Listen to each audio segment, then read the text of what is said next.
क्या एक साधारण कॉल रिकॉर्डिंग आपका केस जीत सकती है या पूरी तरह बर्बाद कर सकती है? बहुत लोग मानते हैं कि कॉल रिकॉर्ड करना ही काफी है, लेकिन कानून में यह केवल आधा सच है।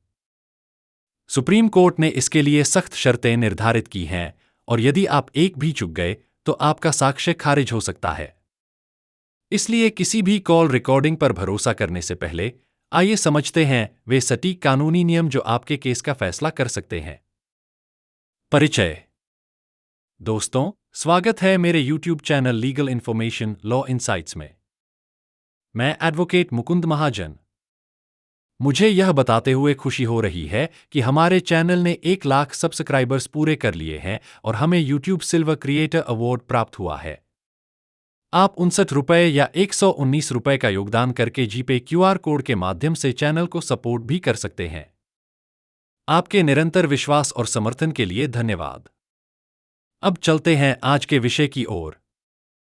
पिछले वीडियो नंबर 99 में हमने चर्चा की थी कि भारत में कॉल रिकॉर्डिंग कानूनी है या नहीं और राइट टू प्राइवेसी कैसे लागू होता है। अब हम एक कदम आगे बढ़ते हैं और सबसे महत्वपूर्ण प्रश्न का उत्तर समझते हैं।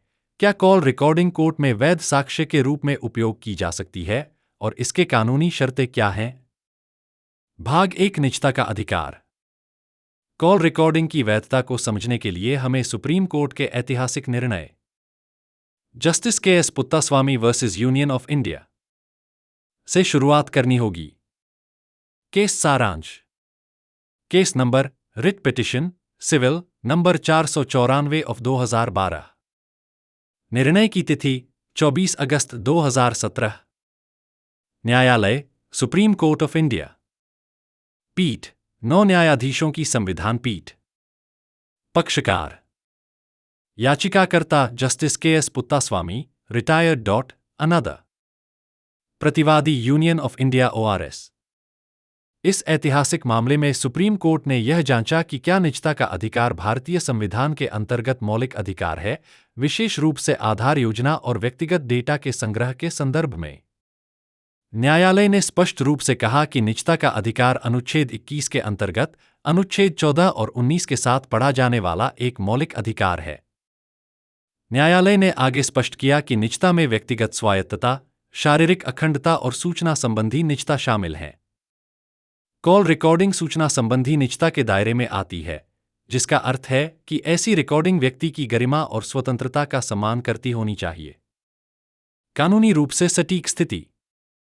यदि कोई व्यक्ति स्वयं बातचीत का हिस्सा है, तो उस बातचीत को रिकॉर्ड करना सामान्यतः स्वीकार्य है, बशर्ते कि यह किसी वैधानिक प्रावधान का उल्लंघन न करे, अवैध इंटरसेप्शन शामिल न हो या दिए गए तथ्यों में उचित गोपनीयता अपेक्षा का उल्लंघन न करता हो। दूसरी ओर, अनधिकृत इंटरसेप्शन, हैकिंग या तीसरे पक्ष द्वारा निगरानी करना टेलीग्राफ अधिनियम और सूचना प्रौद्योगिकी अधिनियम जैसे कानूनों का उल्लंघन हो सकता है और साथ ही निजता का भी हनन हो सकता है। यह समझना भी आवश्यक है कि निजता का अधिकार पूर्ण नहीं है। यह वैध कानून, राज्य के वैध हित और प्रोपोर्शनैलिटी के सिद्धांत के अधीन है। भाग 2 इलेक्ट्रॉनिक साक्ष्य। अब हम दूसरे महत्वपूर्ण पहलू पर आते हैं, कॉल रिकॉर्डिंग की साक्ष्य के रूप में स्वीकार्यता। इसके लिए हम सुप्रीम कोर्ट के निर्णय अर्जुन पंडितराव खोतकर वर्सेस कैलाश कुशनराव गोरंत्याल का संदर्भ लेते हैं। केस सारांश। Case number civil appeal 920825200826 of 2017। निर्णय की तिथि 14 जुलाई 2020। न्यायालय सुप्रीम कोर्ट ऑफ इंडिया। पीठ 3 न्यायाधीशों की पीठ। पक्षकार अपीलकर्ता अर्जुन पंडितराव खोतकर। प्रतिवादी कैलाश कुशनराव गोरंत्याल ORS। इस मामले में न्यायालय ने इलेक्ट्रॉनिक साक्ष्य की स्वीकार्यता और प्रमाण पत्र की अनिवार्यता को स्पष्ट किया। सुप्रीम कोर्ट ने कहा कि जब इलेक्ट्रॉनिक रिकॉर्ड को द्वितीयक साक्ष्य के रूप में प्रस्तुत किया जाता है, तब प्रमाण पत्र आवश्यक है। इसका अर्थ है कि यदि आप कॉल रिकॉर्डिंग को कॉपी, CD या डिजिटल फाइल के रूप में प्रस्तुत करते हैं, तो प्रमाण पत्र देना अनिवार्य है। हालांकि, यदि मूल डिवाइस को ही न्यायालय में प्रस्तुत किया जाता है और विधिवत सिद्ध किया जाता है, तो प्रमाण पत्र आवश्यक नहीं हो सकता, बशर्ते कि न्यायालय डिवाइस और रिकॉर्डिंग की प्रामाणिकता और अखंडता से संतुष्ट हो। व्यावहारिक सावधानी। न्यायालय मूल डिवाइस प्रस्तुत होने पर भी प्रामाणिकता और विश्वसनीयता स्थापित करने के लिए आधारभूत साक्ष्य की मांग कर सकता है। प्रमाण पत्र में डिवाइस का विवरण, रिकॉर्डिंग की प्रक्रिया और उसकी प्रामाणिकता का उल्लेख होना चाहिए। न्यायालय ने अनवर पीवीवी पीके बशीर के निर्णय का अनुसरण किया और शफी मोहम्मद के विपरीत दृष्टिकोण को निरस्त किया। यदि किसी पक्ष के पास डिवाइस का एक्सेस नहीं है, तो वह न्यायालय से प्रमाण पत्र प्रस्तुत करने के लिए निर्देश दिलवा सकता है। यह निर्णय आपराधिक मामलों, दीवानी विवादों और चुनाव याचिकाओं में व्यापक रूप से लागू होता है। अनुपालन न होने पर साक्ष्य खारिज हो सकता है, जबकि उचित अनुपालन इसे मजबूत साक्ष्य बना सकता है। व्यावहारिक सुप्रीम कोर्ट उदाहरण। यह समझने के लिए कि न्यायालय रिकॉर्डेड बातचीत को कैसे देखता है, हम मामले RM Malkani versus state of Maharashtra का संदर्भ लेते हैं। केस सारांश। Case number criminal appeal number 172 of 1968। निर्णय की तिथि 24 सितंबर 1972, AIR 1973 SC 157 में प्रकाशित। न्यायालय सुप्रीम कोर्ट ऑफ इंडिया। पक्षकार अपीलकर्ता आरएम मलकानी, प्रतिवादी स्टेट ऑफ महाराष्ट्र। इस मामले में एक डॉक्टर पर रिश्वत मांगने का आरोप था और शिकायतकर्ता ने टेलीफोन बातचीत को गुप्त रूप से रिकॉर्ड किया। सुप्रीम कोर्ट ने कहा कि ऐसी रिकॉर्डिंग स्वीकार्य है यदि वह प्रासंगिक हो और उसकी प्रामाणिकता सिद्ध हो। परिष्कृत कानूनी सिद्धांत। साक्ष्य प्राप्त करने की विधि में अवैधता होने मात्र से वह स्वतः अस्वीकार्य नहीं हो जाता, जब तक कि कोई विशिष्ट वैधानिक या संवैधानिक प्रतिबंध न हो। हालांकि न्यायालय निष्पक्षता, विश्वसनीयता या अधिकारों के उल्लंघन के आधार पर ऐसे साक्ष्य को अस्वीकार भी कर सकता है। आज के कानूनी ढांचे में ऐसी रिकॉर्डिंग को भारतीय साक्ष्य अधिनियम की धारा 63 के तहत प्रमाण पत्र की शर्त और पुत्तास्वामी निर्णय के निजता सिद्धांतों का पालन करना आवश्यक है। भाग 3 कानून अपडेट 2023।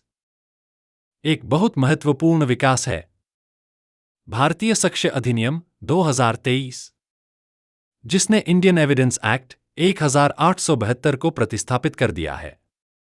कानूनी रूप से सटीक स्पष्टीकरण। भारतीय साक्ष्य अधिनियम की धारा 63 इलेक्ट्रॉनिक साक्ष्य के संदर्भ में पूर्व के इंडियन एविडेंस एक्ट की धारा 65B के समान है। इलेक्ट्रॉनिक रिकॉर्ड और प्रमाण पत्र की आवश्यकता का मूल सिद्धांत जारी है। यह भी ध्यान रखना आवश्यक है कि पूर्व के सुप्रीम कोर्ट के निर्णय तब तक लागू रहेंगे जब तक वे नए कानून के साथ असंगत न हो। व्यावहारिक रूप से कॉल रिकॉर्डिंग सहित इलेक्ट्रॉनिक साक्ष्य पर धारा 63 लागू होती है। अंतिम सार। संक्षेप में 3 आवश्यक चरण हैं। चरण 1 निजता की जांच। यह सुनिश्चित करें कि रिकॉर्डिंग मौलिक अधिकारों का उल्लंघन न करे। चरण 2 साक्ष्य की जांच। अधिकांश मामलों में प्रमाण पत्र का पालन करें। चरण 3 नए कानून का पालन। भारतीय साक्ष्य अधिनियम की धारा 63 का पालन करें। Golden rule. गोल्डन रूल बहुत सरल लेकिन महत्वपूर्ण है। बातचीत का हिस्सा होने पर कॉल रिकॉर्डिंग सामान्यतः स्वीकार्य है, लेकिन इसकी वैधता परिस्थितियों, उद्देश्य और रिकॉर्डिंग के तरीके पर निर्भर करती है। साक्ष्य की स्वीकार्यता प्रक्रिया के अनुपालन पर निर्भर करती है। न्यायालय प्रासंगिकता, प्रामाणिकता और विश्वसनीयता की जांच करेगा। दुरुपयोग पर दीवानी या आपराधिक दायित्व उत्पन्न हो सकता है। इस वीडियो को देखने के लिए धन्यवाद। यदि आपको यह जानकारी उपयोगी लगी हो तो कृपया लाइक करें, स्वतंत्र रूप से सब्सक्राइब करें और अपने विचार कमेंट में साझा करें। बेल आइकन दबाना न भूलें ताकि आपको और कानूनी जानकारी मिलती रहे। मैं आपसे अगले वीडियो में जल्द मिलूंगा। जय हिंद, जय भारत।